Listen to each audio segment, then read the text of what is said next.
গাজার ভূমি আজ এক মহাকাব্যিক রণক্ষেত্রে পরিণত হয়েছে। অন্ধকারের আধারে জ্বালামুখী আগুনের স্পন্দনে প্রতিটি শ্বাসে ইতিহাসের গর্জন শুনতে পাওয়া যায়। এই নাটকীয় যুদ্ধের মঞ্চে কেবল আদর্শের বিরোধ নয়, কৌশলগত স্বার্থের এক রক্তাক্ত খেলাও চলছে।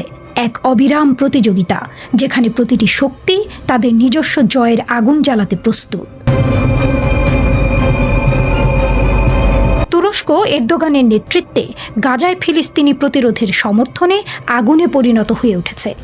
আঙ্কারা পশ্চিমা আধিপত্যের বিরুদ্ধে বিদ্রোহের এক জ্বলন্ত বার্তা প্রেরণ করে বলছে, আমরা এখানে তোমাদের জন্য যুদ্ধ করব যতক্ষণ না স্বাধীনতার আলো জ্বলে উঠছে।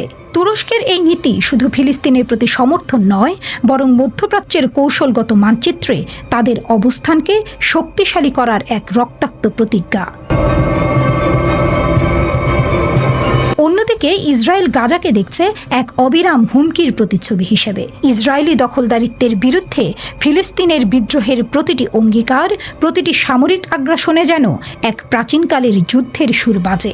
বিপরীতে ইসরায়েলের কৌশল, সামরিক অভিযান, অর্থনৈতিক অবরোধ ও কূটনৈতিক চাপ সবই একটি চূড়ান্ত প্রতিশোধের কথা বলে। মার্কিন যুক্তরাষ্ট্র ইসরায়েল মিত্র। এই কৌশলগত খেলায় তার শক্তি ও প্রভাব বিস্তারের জ্বালামুখী আগুন নিয়ে দাঁড়িয়ে আছে। ওয়াশিংটনের কঠোর নীতি স্পষ্ট, আমরা তোমাদের পাশে, কিন্তু সেই শক্তির বিরুদ্ধে যা আমাদের রাজ্যকে হুমকির মুখে ফেলে। মার্কিন সহায়তা, সামরিক প্রযুক্তি ও কূটনৈতিক সমর্থনের মাধ্যমে গাজার প্রতিরোধকে চূর্ণ করার এক মহাকাব্যিক চেষ্টা চলছে, যেন এক বিদ্যুতের ঝলক প্রতিটি আক্রমণে রক্তের রং ছড়িয়ে দেয়। এছাড়াও ওয়াশিংটন প্রতিরোধ বাহিনীকে দুর্বল করার এবং গাজার ভূ রাজনৈতিক গতিপথের উপর নিয়ন্ত্রণ বজায় রাখার প্রচেষ্টায় কিছু আরব সরকার সহ হামাসের বিরুদ্ধে আঞ্চলিক খেলোয়াড়দের সমর্থন করে। পশ্চিমা শক্তিগুলো যেন মৃত্যুর বাণিজ্যিকীকরণে মত্ত। ইসরায়েলকে অস্ত্র দিচ্ছে মার্কিন যুক্তরাষ্ট্র। গাজার ভূরাজনৈতিক মঞ্চে আরব রাষ্ট্রগুলির দৃষ্টিভঙ্গিও এক ভিন্ন রং নিয়ে খেলে। মিশর ও জর্ডান সীমান্তের অস্থিরতায় চিন্তিত, নিরাপত্তার আশঙ্কায় তাদের চোখে অন্ধকারের ছায়া দেখে।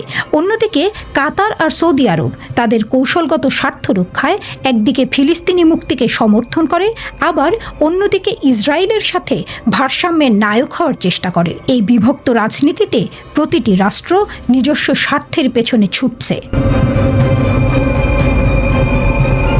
সৌদি আরব এই অঞ্চলে ইরানের প্রভাব মোকাবেলাকে অগ্রাধিকার দেয় এবং ক্রমবর্ধমানভাবে ইসরায়েলের সাথে নিজেকে সংযুক্ত করে নিয়েছে। হামাসকে সমর্থন করার পরিবর্তে রিয়াদ তেল আবিবের সাথে স্বাভাবিকীকরণের ওপর জোর দেয়, যা তাদের বৃহত্তর ভূ রাজনৈতিক এবং অর্থনৈতিক উচ্চাকাঙ্ক্ষা রক্ষার উপায় হিসেবে দেখা হয়। গাজা এই ভূ রাজনৈতিক মহাকাব্যের কেন্দ্রবিন্দু, যেখানে প্রতিটি শক্তি কৌশলগত চাল চালছে। এখানে প্রতিটি পদক্ষেপ, প্রতিটি কৌশল যেন আগুনে দগ্ধ এক ইতিহাসের পাতা।